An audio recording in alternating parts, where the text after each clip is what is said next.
기쁨에게 오신 모든 분들을 주님의 이름으로 환영합니다. 이 시간 우리 조용히 기도하시면서 하나님 앞으로 나아가겠습니다.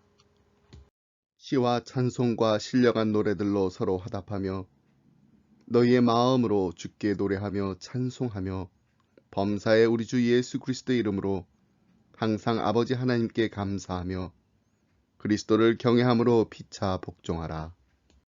인생의 생사화복을 주관하시는 하나님 아버지, 2021년도 한 해를 마무리하는 송구 영신예배에 나와 저희들이 옷깃을 여미며 겸손한 마음으로 주님께 예배드립니다. 지난 한 해 동안 저희들에게 일용한 양식을 주시며 우리의 발걸음이 실족하지 않도록 지켜주신 은혜에 감사를 드립니다. 또한 한 해가 저물듯이 우리의 일생이 다하는 그 순간에도 하나님께서는 저희들과 함께 계시고 우리 영혼을 구원하시며 사망의 골짜기에서 하나님의 나라로 인도해 주실 것을 믿으며 감사를 드립니다. 주여, 한 해의 끝자락에 서 있는 저희들의 마음을 위로하여 주시고 용기 주시며 정성껏 드리는 이 예배를 기쁘게 받아 주옵소서. 예수님의 이름으로 기도드립니다. 아멘.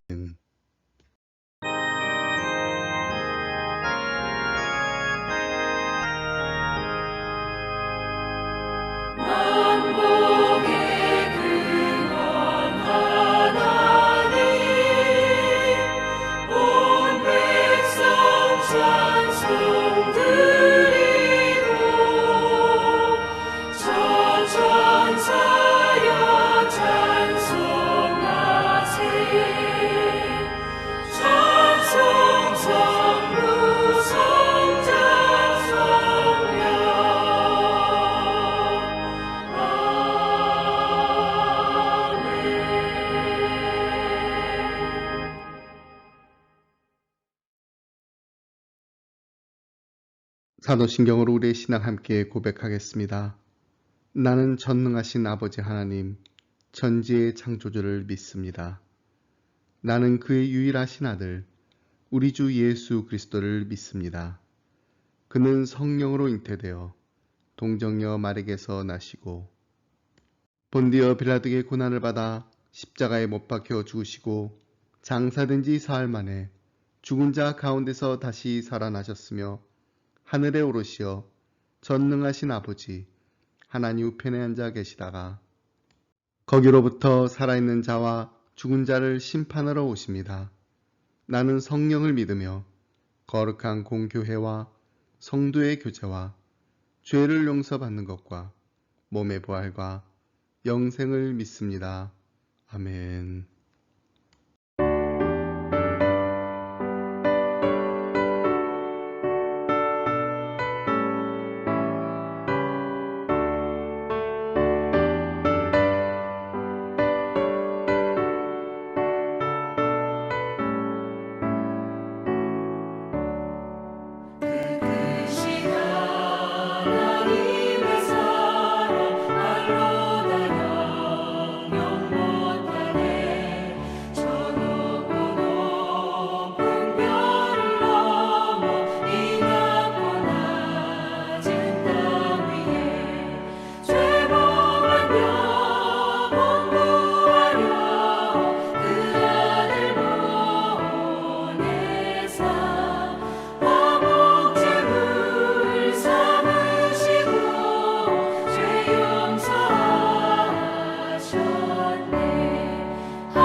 오늘 함께 나눌 말씀은 시편 46편 1절로 11절입니다.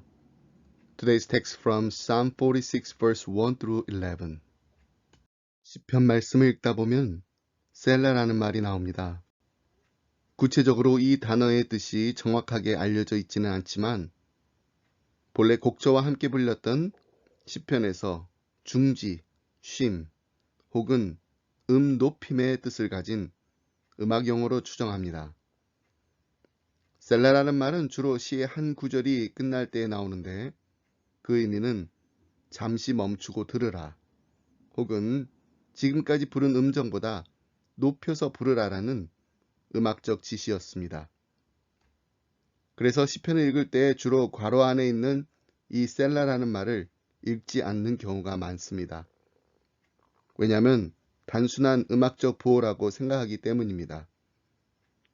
우리가 악보를 보고 노래를 부를 때 쉼표가 나오면 쉼표라고 읽고 쉬지 않는 것과 같은 이유입니다. 하지만 시편을 읽다가 셀라라는 말이 나올 때 그것을 소리내어 읽고 안 읽고 하는 것은 큰 문제가 되지는 않습니다. 그 말의 진정한 의미를 아는 것이 더 중요합니다. 오늘 우리가 시편 46편 말씀을 함께 봉독할 때 셀라라고 나온 부분을 따로 읽지 않고 대신에 3초 정도 잠깐 쉬었다가 다음 구절을 읽도록 하겠습니다. 하나님은 우리의 피난처시요 힘이시니 환난 중에 만날 큰 도움이시라. 그러므로 땅이 변하든지 산이 흔들려 바다 가운데 빠지든지 바닷물이 솟아나고 뛰놀든지 그것이 넘침으로 산이 흔들릴지라도 우리는 두려워하지 아니하리로다. 한 시내가 있어 나뉘어 흘러 하나님의 성 곧 지존하신 이의 성소를 기쁘게 하도다. 하나님이 그 성 중에 계심에 성이 흔들리지 아니할 것이라. 새벽에 하나님이 도우시리로다. 문나라가 떠들며 왕국이 흔들렸더니 그가 소리를 내심에 땅이 녹았도다. 만군의 여호와께서 우리와 함께 하시니 야곱의 하나님은 우리의 피난처시로다. 와서 여호와의 행적을 볼지어다. 그가 땅을 황무지로 만드셨도다. 그가 땅 끝까지 전쟁을 쉬게 하시며 활을 꺾고 창을 끊으며 수레를 불사르시는도다. 이르시기를 너희는 가만히 있어 내가 하나님됨을 알지어다. 내가 문나라 중에서 높임을 받으리라. 내가 세계 중에서 높임을 받으리라 하시도다. 만군의 여호와께서 우리와 함께 하시니 야곱의 하나님은 우리의 피난처시로다. 그림을 그리는 두 사람이 마주 앉아서 무슨 그림을 그릴까 하며 서로 토론하고 있었습니다. 그 토론에서 그들은 마음의 평안을 미술적으로 표현해보자 라고 했습니다. 두 사람 중에 한 사람은 깊은 산골짜기에서 은빛을 바라며 잔잔하게 뻗어있는 맑은 호수가 마음의 평안을 상징한다고 그렸습니다. 다른 한 사람은 이것과 대조되는 엉뚱한 그림을 그렸습니다. 그것은 물보라를 일으키며 천둥 같은 소리와 함께 절벽 아래로 쏟아지는 폭포였습니다.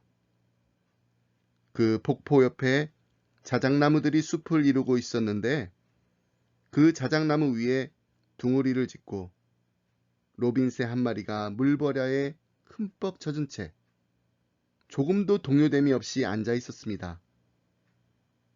그 화가는 이 새의 모습이 바로 마음의 평안을 나타낸 것이라고 그렸던 것입니다. 하나님이 주시는 평안은 골짜기에 자리 잡은 잔잔한 호수와 같은 그런 평안이 아닙니다. 하나님께서 우리에게 약속하신 평안은 폭포와 같이 요란한 소리를 내는 분위기 속에서도 유지할 수 있는 그런 평안입니다. 환경이 완벽해야 누리는 삶에 아무런 문제가 없어야 누릴 수 있는 평강이 아닙니다. 하나님이 약속하신 평안은 환경을 초월하여 누리는 평안입니다. 2021년도 한 해를 보내면서 우리의 삶 가운데 참 많은 일들이 있었습니다.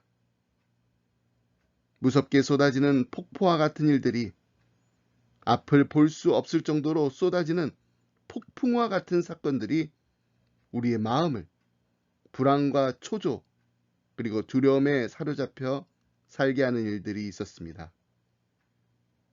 이제 새해를 맞이하면서 다시 한번 우리 주님이 약속하신 환경을 초월하여서 누릴 수 있는 평안을 회복하시기를 간절히 소원합니다.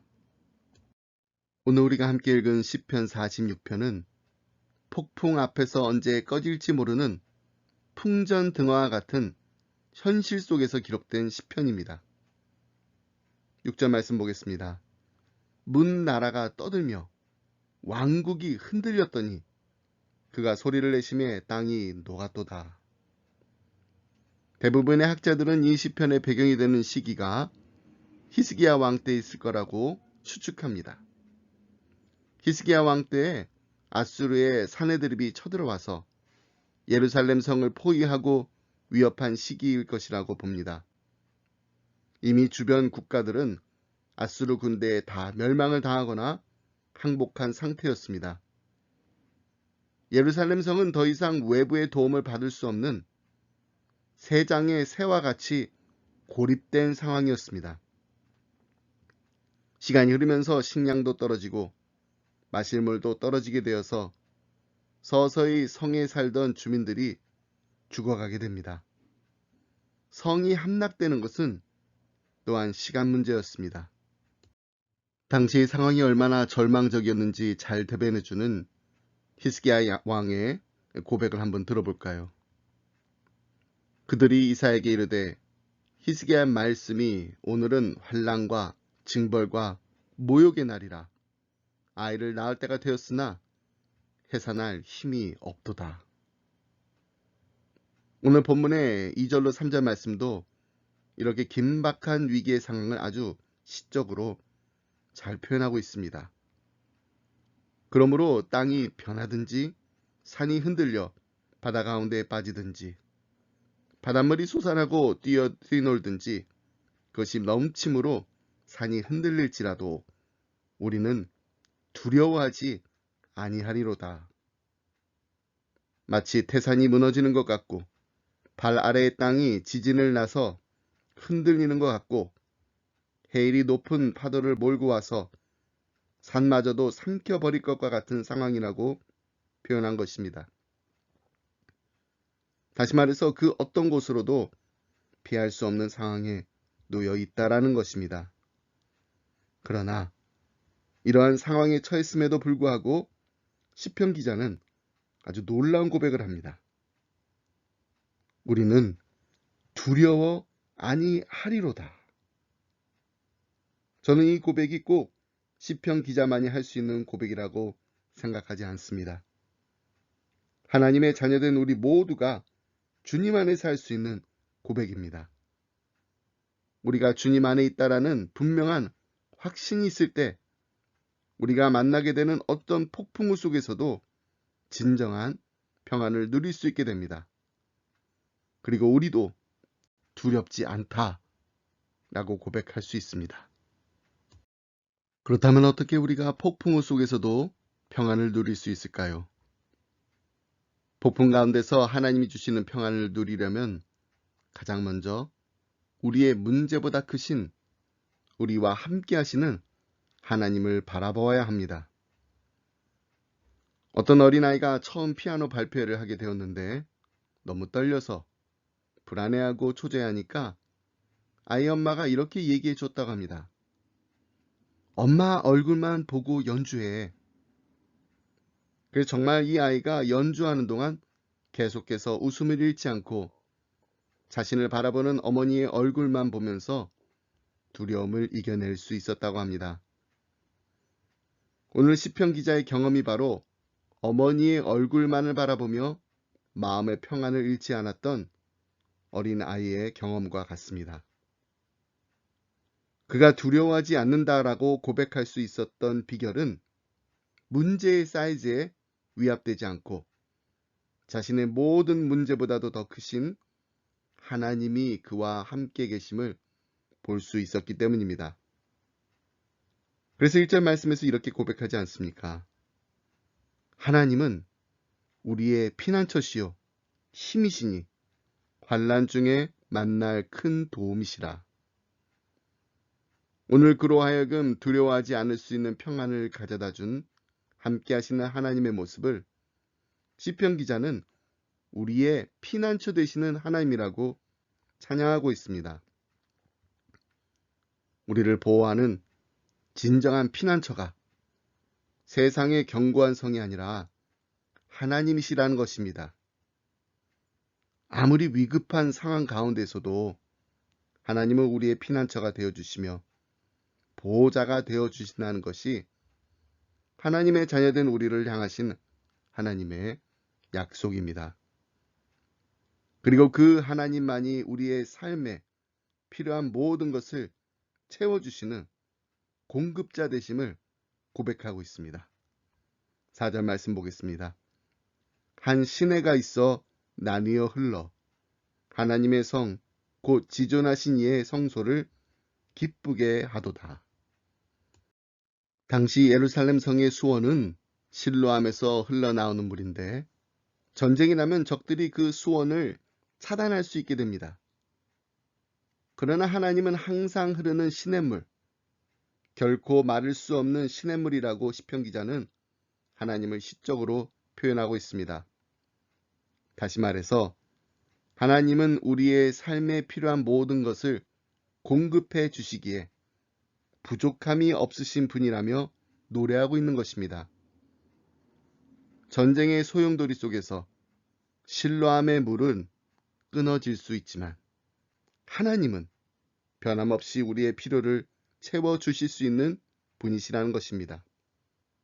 여러분, 우리의 하나님은 어떤 하나님이십니까? 하나님은 오늘도 우리의 피난처이시며 또한 우리의 필요한 모든 것을 이미 아시고 공급해 주시기를 즐거워하시는 분이십니다. 그렇기 때문에 우리는 문제를 바라보지 말고 함께 하시는 하나님을 봐야 합니다. 인생에 찾아오는 위기는 피난처 되신 하나님과 공급하시는 하나님을 경험할 수 있는 기회라는 사실을 잊지 말고 기억하시길 바랍니다. 그렇다면 우리의 모든 문제보다 크신 하나님의 함께하심을 경험하려면 어떻게 해야 할까요? 첫 번째, 하나님을 우리의 삶에 초청해야 합니다. 5절 말씀 보겠습니다. 하나님이 그 성중에 계심에 성이 흔들리지 아니할 것이라 새벽에 하나님이 도우시리로다. 하나님이 성중에 함께 하셨기에 성이 요동치 않은 것입니다. 너무나 당연한 논리지만 너무나 당연하기 때문에 우리가 쉽게 지나치게 되는 교훈입니다. 하나님을 우리의 삶에 초청해야 할 필요성을 알지 못한 채 왜 하나님은 역사하시지 않을까 질문을 하며 사는 실수를 하기가 얼마나 쉬운지 모릅니다. 여러분, 지금 우리의 삶에 하나님은 어디에 계십니까? 요한계시록에 보면 라오디게아 교회에 요구하신 하나님의 말씀이 있습니다. 볼지어다 내가 문 밖에 서서 두드리노니 누구든지 내 음성을 듣고 문을 열면 내가 그에게로 들어가 그로 더불어 먹고 그는 나로 더불어 먹으리라. 혹시 우리 주님께서는 계속해서 문 밖에 서서 두드리고만 계시고 있지는 않으신지요? 우리가 주님의 음성을 듣고 문을 열기만 하면 주님과 더불어 함께 먹으며 누리게 되는 참 평안이 있습니다. 그렇기 때문에 우리는 하나님을 다시 우리의 삶의 중심에 모시기 위해 결단해야 하는 것이 있습니다. 그것은 바로 하나님만을 의지하기로 결단을 내려야 합니다. 히스기야 왕도 하나님만을 의지하기로 결단했기 때문에 함께 하시는 하나님을 경험할 수 있었습니다. 히스기야 왕이 위대한 믿음을 가진 왕이었다라는 점에는 의심할 바 없습니다. 하지만 히스기야 왕도 결단을 단번에 내렸던 것은 아니었습니다. 인간적으로 해볼 것을 다 해보았지만 되지 않아서 내린 결단입니다. 열왕기하 18장 14절로 16절 말씀입니다. 유다 왕 히스기야가 라기스로 보내어 아수르 왕에게 이르되 내가 범죄하였나이다. 나를 떠나 돌아가소서.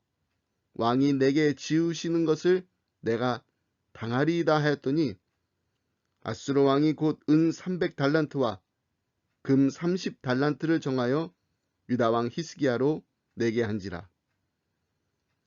히스기야가 이에 여호와의 전과 왕궁 곳간에 있는 은을 다 쫓고 또 그때의 유다 왕 히스기야가 여호와의 전 문의 금과 자기가 모든 기둥에 입힌 금을 벗겨 모두 아수르 왕에게 주었더라.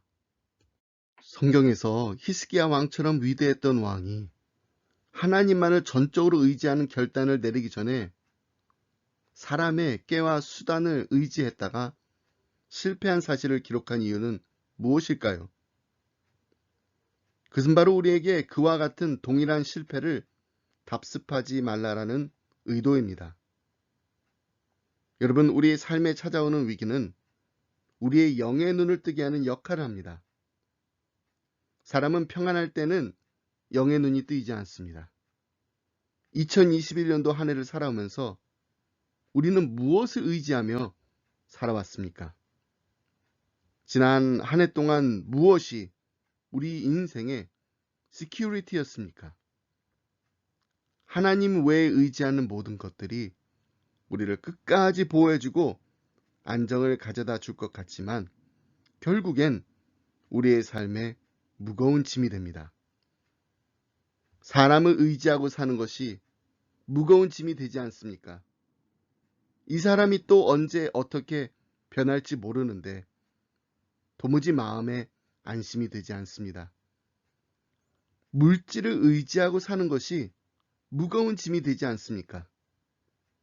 전도서 말씀을 함께 공부하면서 이런 말씀을 드린 적이 있습니다.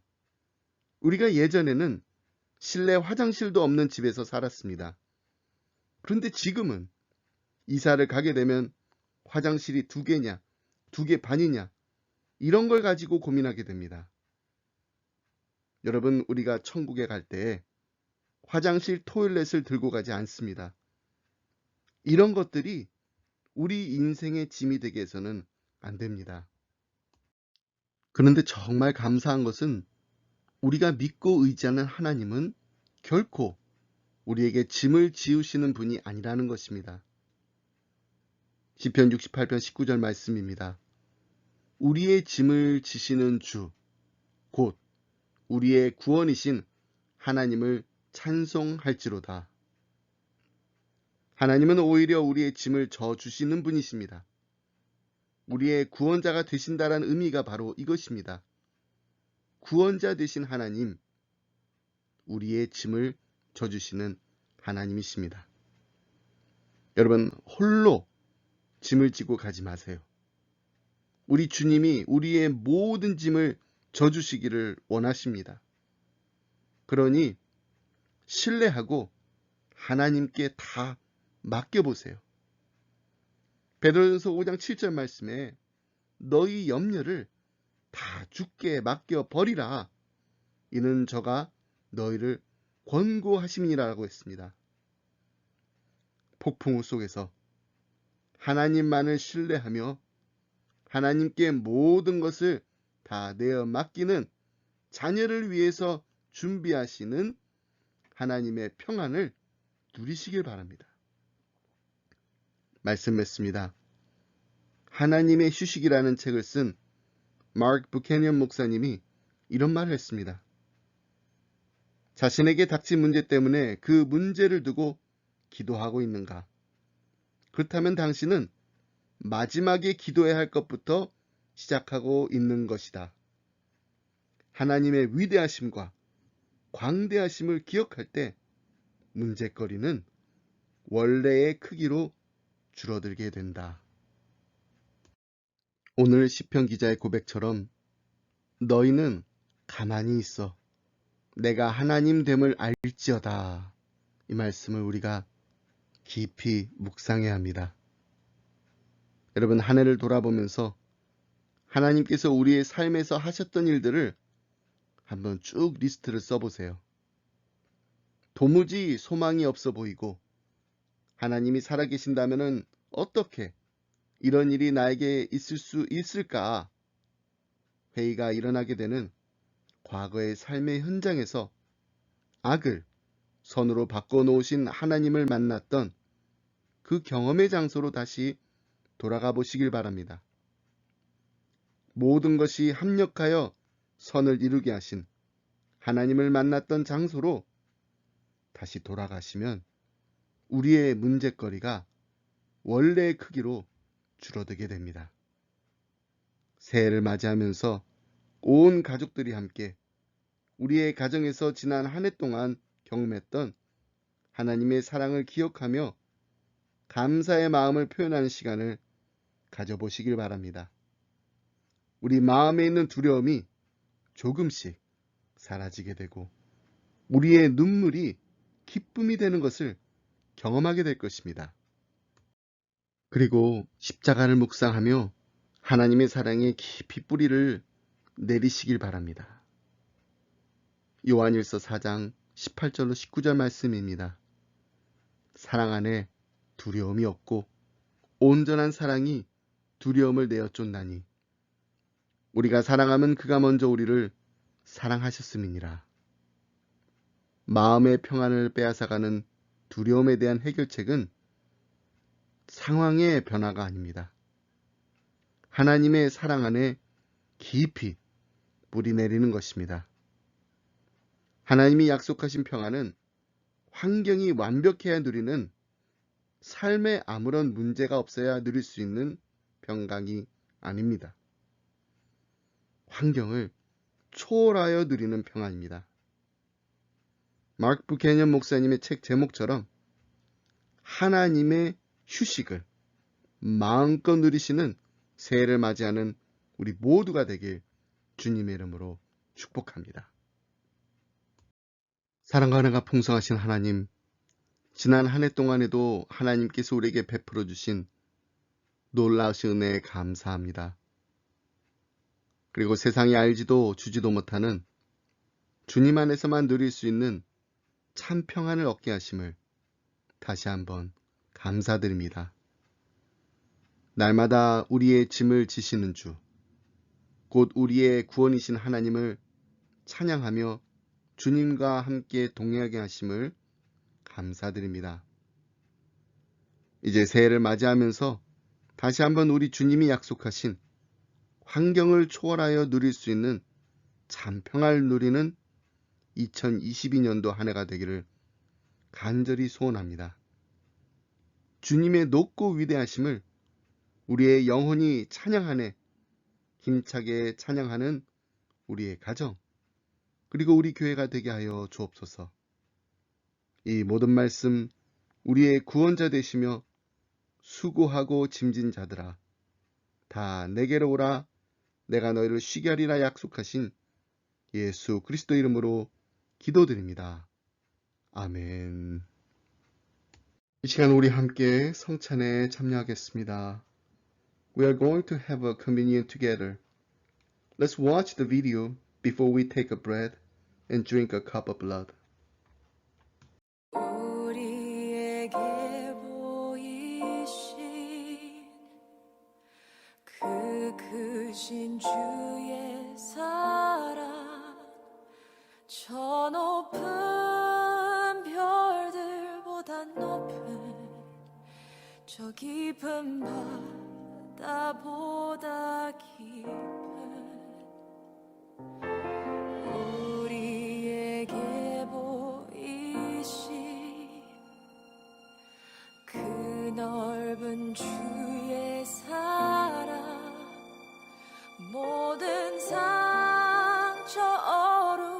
만지시는 그 사랑 우리 찬양하네.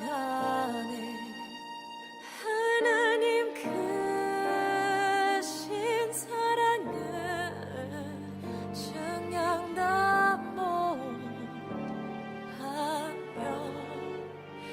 영원히 변치 않는 사랑 성도여 찬양하세.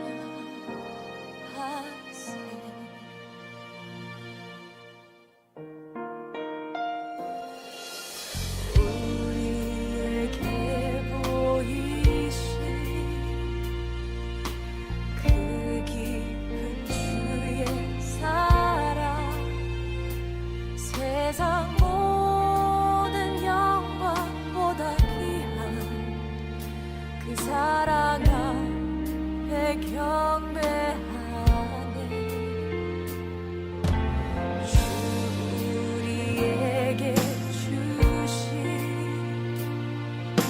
한량 없으신 사랑 모든 시련 가운데 승리하신 그 사랑 우리 찬양하네.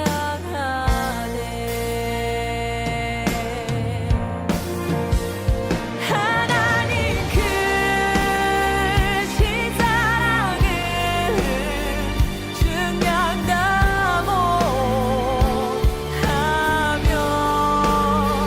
영원히 변치 않는 사랑 성도여 찬양하세. 그 크신 주의 놀라운 사랑 말로 다 표현 못해. 영원히 변치 않는 사랑 성도여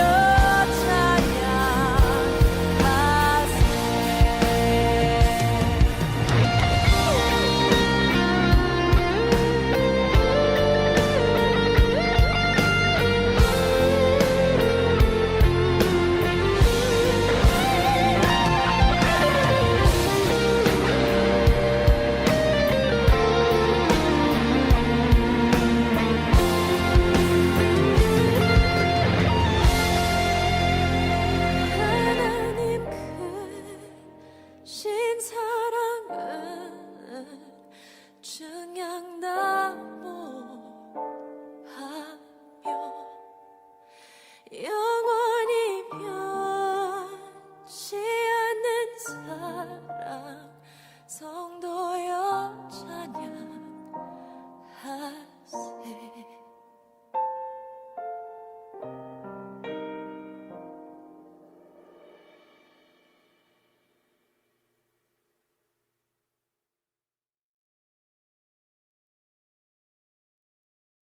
And he took a cup, and when he had given thanks, he gave it to them, saying, Drink of it, all of you. Now as they were eating, Jesus took bread, and water blessing it, broke it, and gave it to the disciples, and said, Take, eat, this is my body. This is my blood of the covenant, which is poured out for many, for the forgiveness of sin. 그들이 먹을 때에 예수께서 떡을 가지사 축복하시고 떼어 제자들에게 주시며 이르시되 받아서 먹으라.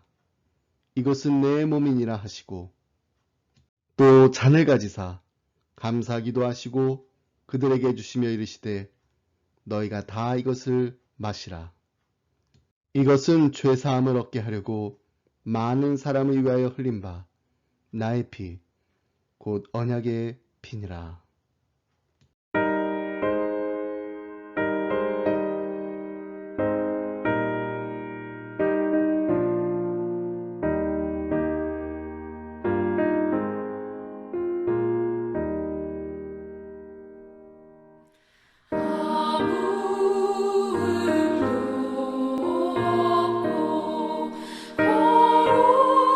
거룩하고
이제는 우리 주 예수 그리스도의 은혜와 하나님 아버지의 그 크신 사랑과 성령님의 감동 감화 교통하심이 하나님 2022년도 한 해를 보내면서 주님의 높고 위대하심을 우리의 영혼이 찬양하길 원합니다. 주님만 바라보며 살아갈 때, 주님만 의지하며 살아갈 때 환경을 초월하여 누릴 수 있는 참 평안을 누리는 새해를 맞이하게 하여 주옵소서. 간절한 마음으로 기도하며 이 자리를 떠나는 사랑하는 성도님들과 가정과 생업 위에 그리고 주님의 몸된 교회 위에 지금부터 영원토록 함께 하시길 간절히 축원하옵나이다. 아멘.